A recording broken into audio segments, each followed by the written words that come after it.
Hello, and welcome to another episode of It's a History podcast. I am your host, Madison, and this week I am joined by Felicia Salber to discuss her upcoming novel, Kinightly Whispers. Felicia is a professor and an author who uses medieval history to root her novel in what she describes as HistoRomantasy. Way back in episode 35, I discussed the history of romance novels and how they evolved to what we have today.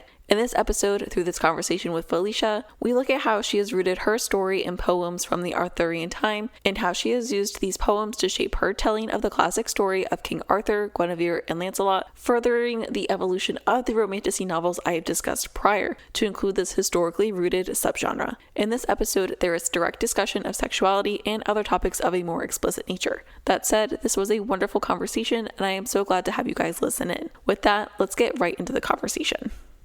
So, hello and welcome to another episode of It's a History podcast. Today I am joined by Felicia Salber, and we're here to talk about the Middle Ages, HistoRomantasy, and some other fun things. Felicia, if you can go ahead and introduce yourself a little, maybe tell us a little bit about your work, and maybe how you got into writing. Hi, Madison. I'm very happy to be here today, and thanks for the invitation. Yeah, my name is Felicia, and I'm writing HistoRomantasy, which basically means a type of romantasy where the magic is not very relevant. What's actually relevant is deep, deep history and the world, the Middle Ages, that is really like driving the plot, plus the romance. The romance is very important. Yes, it's an Arthurian world. It's an Arthurian story. So it centers King Arthur and Queen Guinevere and Sir Lancelot, obviously. And they get into various troubles while, of course, they are very much involved with each other, as always.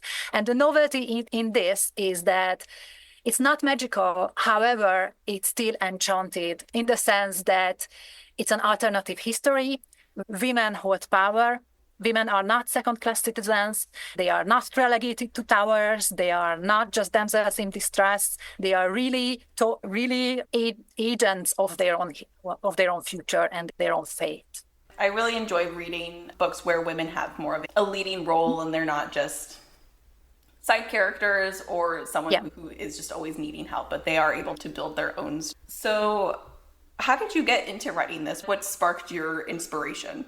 My biggest spark of inspiration was this medieval poem called Lancelot, Knight of the Cart, which not many people heard about, but it's amazing. This is actually the first ever romantasy in literature, or one of the first for sure. Romantasy in quotation marks, because it was not considered a romantasy back then. People didn't know this word back then. It was not a genre back then. But if you think about it, this is a fantasy story where the knight goes on a quest, faces down enemies, saves the damsel in distress, and very importantly, they have sex in this poem.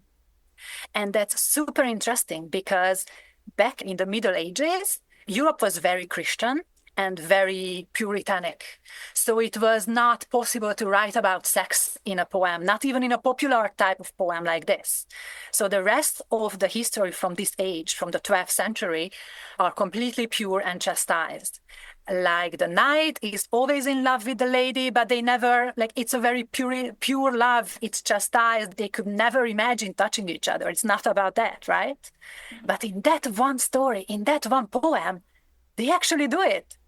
And they do it explicitly. It's right there on the pages. You can read it. I have a blog post about it. If you go to my blog, you can read it. That's my very first blog post ever on my blog, so it's easy to find. They actually do it. They sleep with each other, they touch each other, it's very passionate, very gentle. Lancelot even asks for consent. Imagine that. He actually asks, "Can I do this? Can I touch you?" And she says, "Yes, of course." So I consider it the first romantasy of literary history. I think that's fair enough to say. Well, I did not know about this poem, but I've spent a lot of time with medieval history, especially when I was in college. I took a lot of classes around that time, and then even further into the Renaissance. And it is very, very chaste, very non-explicit. Yeah. So hearing that there is something from, you said the 12th century? It's 12th century. It's a French poem. So there is an English translation. Hearing something that's that old that is similar to stuff that we see today is very interesting. Yeah. So with this poem, how did reading this poem get you into thinking about maybe this is something that I can use as inspiration for my own writing? Yeah. So, I got fascinated by this poem and the Arthurian history and, the legends and the knights and everything. And what I did not like in this poem was that Guinevere is a damsel. She's very passive. She's this very typical female kind of person who doesn't really do much except for waiting for the knight to be saved. And I wanted to do her justice. And I just wanted to write a Guinevere who would save the day, who would be the knight herself, who would be the one who saves Arthur and Lancelot and everyone else. Why she should be still a person. She should be a person, right? She should not be like this superhero, strong female character, whatever. No, of course, she has faults. She struggles. She has to overcome herself, all these things. But she's not the typical damsel in distress that we see so often. So I just wanted to have a powerful fighter, Guinevere main character. Awesome. So with this poem and its explicitity, is there anything else in this era that is similar to that has that kind of explicit nature, or like it describes things a little bit more than maybe other writings in the same time period? Mm-hmm. Yes, there is another very interesting, again, French, but it's a prose, it's not a poem. It's, I think, 50 years later, 13th century, early 13th century, I think. And it actually depicts, it's a different story. It's a completely alternative universe, but still Arthurian. And in this one, Lancelot is actually bisexual. Like he has a male lover. He's still in love with Guinevere. He's still in love with the queen. They still have this affair and everything. But he also has a male lover, another knight. And it's pretty clear. Lancelot actually says that he wants to be buried together with this best friend, this best companion, which means if you want to be buried with someone else in the Middle Ages, it means you're in love. This is the most important signature indication that you're in love with someone, that you want to be buried together. So these two guys get buried with each other after they die and everything. So yeah, they are lovers. It's all there. While Lancelot is still in love with Guinevere and all those things. So I think that this is, again, fascinating. And interesting. Yeah, it's super interesting. This is definitely not something you hear about in school. Yeah, I know. No, that's really interesting, though. So you have rooted your writing in this Arthurian time period, King Arthur, Guinevere, Lancelot. One of the things that we have with historical Camelot is some myths or false beliefs. Is there anything regarding that you can maybe debunk or just give some more explanation as to what some of those beliefs are? Sure. Yeah, I think one of the most important misconceptions about historical Camelot is that it was white. There is this conversation going on about the Odyssey, the new famous movie and everything. I'm not going to touch that. But the same is sometimes discussed about Camelot, like about BBC's Merlin, the series. We had a black Guinevere, and some people were like, yeah, how could she be black? Like, there were no black people back then. And this is just not true. Like, this is just factually not true. Black people and people of color lived in medieval Europe. Even in Roman times, even in ancient Rome was not white, far from it. Like even geographically, if you look at the map, Rome was around the Mediterranean and some parts of Africa belonged to Rome, the Roman Empire. So obviously those geographical places were not white. They are not white today. They were not white back then. Rome was really, really diverse when it comes to skin color and ethnicity. So it was not white, far from it. And medieval Britain was also not completely white. Actually, I was really surprised to learn that a few years ago, researchers, archaeologists found remains, like buried people, like skeletons of sub-Saharan people, so people from the middle of Africa, buried in the British Islands in the 7th century, so early Middle Ages, 7th century burial grounds with remnants of sub-Saharan African people. So Black people actually existed in the early Middle Ages on the British Island. So when we say that no, Europe was white, medieval Europe was white, no, of course not. People traveled. Some people went on big journeys, pilgrimages, knights traveled, trade people traveled. Like people still migrated. They still moved back and forth. So, of course, most people stayed where they were born, sure, but some people traveled. So it's not true that everything was white, and it's stupid. Sorry, but it's stupid. No, I mean, there's a lot of like travel that happens in the medieval Yeah. ages. One guest I've had in the past, I've talked to him a couple of times, he talks about Vikings, and Yeah. Vikings traveled large distances, and Right. it would be safe to assume that while they traveled those large distances, they met with other people from different nations, and people ended up traveling together for various reasons. Yep. But the world wasn't so compartmentalized as maybe some people think that it was. It was still very interconnected, and involved. People were meeting other people from different places. Exactly. A trip took longer, sure. You would take a ship. It would take ages to get there. You would take a horse. It would take weeks to get from here to there. Sure, but people still did it. Yes. Yeah. People have always been traveling. I mean, that's just part of like human history, is just migration. Human nature. Yes. Exactly. That's right.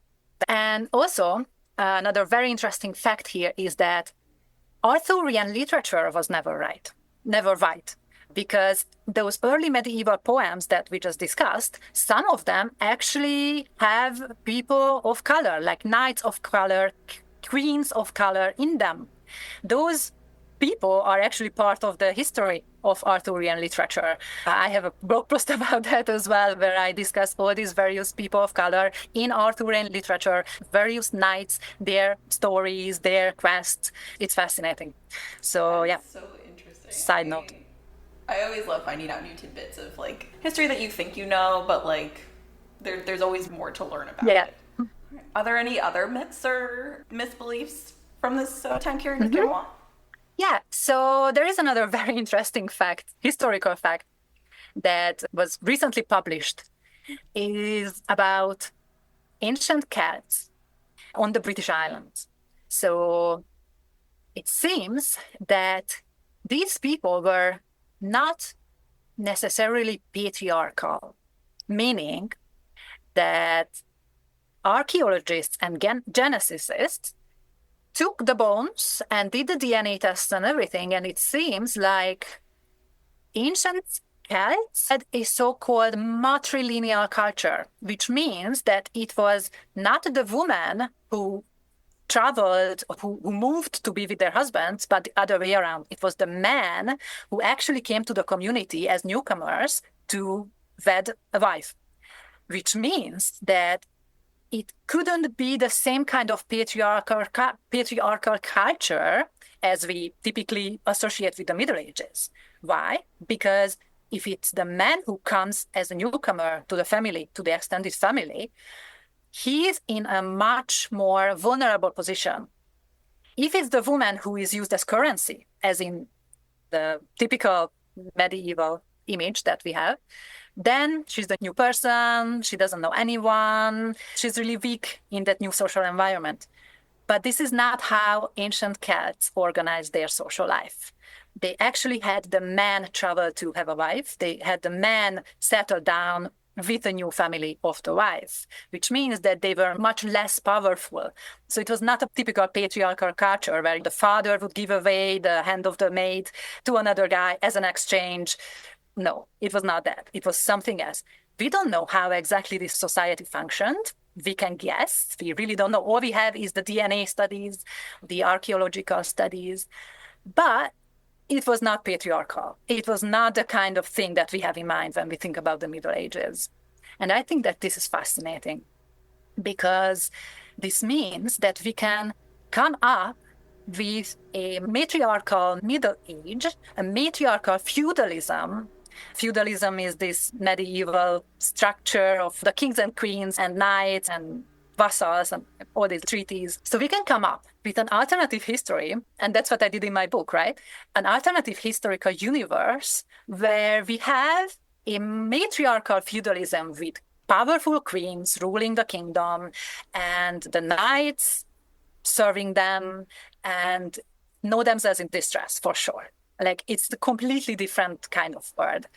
And I think that's fascinating. And this is what I have in my book.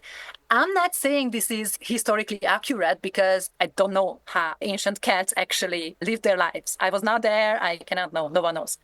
But I'm a fantasy author, so I can just come up with rules for this world. And that's what I did. And this is what my book, Kinightly Whispers, is about. So I guess that kind of leads us right into building this medieval fantasy world. So you have it that it's rooted in the history. We've kind of talked a little bit about that already. But are there any specific aspects of this world that you've built that you can attribute to the actual history that we can pull from? Mm-hmm. Yeah. I'm also trying to be accurate about the post-Roman times on the British Islands, namely the fact that they were Latinized. So it's about ancient Celts, yes, but they were Latinized. Many people speak Latin, they understand Latin, they read, they collect the works of Latin and Greek classic authors. And of course, London town, which was called Londinium, the Latin name for London town, is also there in the book. It's a very important location. People travel there, do things there. It's part of the world. It's a very Latinized culture, Londinium, compared to these medieval kingdoms, which we have, like Camelot and other kingdoms on the British Islands. Another very interesting historical aspect is that I love astronomy. So I had to have an actual medieval astronomer measuring the stars in that book. And I have that. And of course, it's Merlin, the famous Merlin. And he's not a wizard. He's not a sorcerer at all. He's an actual astronomer who's literate, who's a scholar, who has read the ancient Greek and Roman works, the ancient authors, about the celestial movements and observing the stars and measuring the stars. And he actually does that. He climbs up to the highest tower of Camelot and he observes the stars and does his own measurements with medieval tools and calculations so that he can follow the movements of the planets and understand how the world works and what the planets do on the sky and what the stars do on the sky and all these things. So yeah, that's all in the book. It's really fun. So if you're into this kind of stuff, then please follow me because you will love it. I always love hearing and reading about medieval science and stuff. It's always so interesting how they made sense of the world with, the tools that they had. Because you can only know what you can know with the tools that you have. Like, you can't go beyond what you have available to you. And obviously there's different innovations and stuff that happen, but it takes a long time to get from medieval science to science where we are today. Oh yeah, that's a fascinating history. So it's always fun to see how they made sense of the world with what they had available to them. I'm excited that you're including that in your book. That's very exciting. Is there anything else about historical Camelot or sex in the Middle Ages that you wanted to go more into before we leave today? Yeah, one more fun fact about sex in my book, depicted in a medieval fantasy. So this is a romantasy. So obviously I'm having open door sex themes in the book. It's very tasteful. It's always consensual. It's nothing rapey there. It's really gentle and everything that you want from a good romantasy. Very passionate. And the fun fact is that it's a very female-centered kind of sexuality, because in this world, women are not second-class citizens. So when they have sex, there is no shame associated with it, not even subconsciously, right? Because in our world, we all grew up in this patriarchal kind of society where even if we are very free and very liberated, there is always this kind of shame, especially for women, how we like, we are ashamed of our bodies. Like, am I too fat? I have a scar here or there. Like, all these things. Do I smell? Like all these kind of thoughts in your head when you're having sex. It's always there. Like, it's very hard to stop this. And inward, these thoughts would never occur. Like, when a woman has sex in this world, all she has is just this righteousness. Like, yes, this is what I do. This is what I deserve. This is how things should be for me. And I should take my pleasure in it. And she takes her pleasure in it without a second thought, without having any other, like, these weird subconscious notions in her head. And it was really liberating to write this, because, like, this is what we should all aim for. This is what we should try to attain in the real world, in our own lives. So writing about it, and I hope reading about it for my readers, will be also very empowering and liberating, hopefully. So we have this book coming out. So where can people find you, or where can people find the book? And I know you've mentioned your website a couple of times, so I will make sure to link that in the description. Yes. But if you can give more specifics on where we can find you. So I have a Substack. It's called The Carriage, Romantasy for the Curious. That's a very active Substack, and I love to write it. It's basically me, the traveling professor author, inviting you on a carriage ride with me, where I tell you about literature and history and romance and the British Isles and Arthurian history and all these things. It's really fun. Please join. Please follow me. Subscribe. Not just follow, if you can, please subscribe to The Carriage, which is a Substack. I also have an Instagram. That's also a very active Instagram. So if you're an Insta girl or guy, please join my Instagram account and follow me there. I'm posting everything there too. So we are having smaller conversations there too, but mostly the Substack, because the deep stuff is happening on the Substack. The book is not out yet. I am querying literary agents with it right now. I'm also writing this whole process on my blog, so you can follow this process there. I have had quite a few requests from agents already, but I'm still waiting for an offer, so it's still a process. It's actually a very long process, and a very you have to be very patient to get an agent. It's really a number game. You just have to try and try and try and try and try. I'm just being very patient here because I want to be traditionally published and I want to have an agent, a literary agent. So that's my goal with the book. I write about the book and its story and its characters on my Substack. So if you're interested in this stuff, come and join me and let's have a discussion. And I'm very happy to talk about these things. That's fantastic. Well, thank you, Felicia, for coming on the show. And I will be definitely checking to see when this book does come out. Thank you so much, Madison. It was lovely to speak with you. Thank you again to Felicia for coming on the podcast. I will be linking Felicia's website and blog in the description below. Thank you for listening to this week's episode. If you liked what you heard, head over to Spotify or Apple Podcasts and leave a review. If you have any questions, comments, or topic ideas, you can email me at itsahistorypodcast@gmail.com. You can also find me over on Instagram and Threads at It's a History Podcast. Thank you again for listening to this week's episode, and I hope to have you in the next one.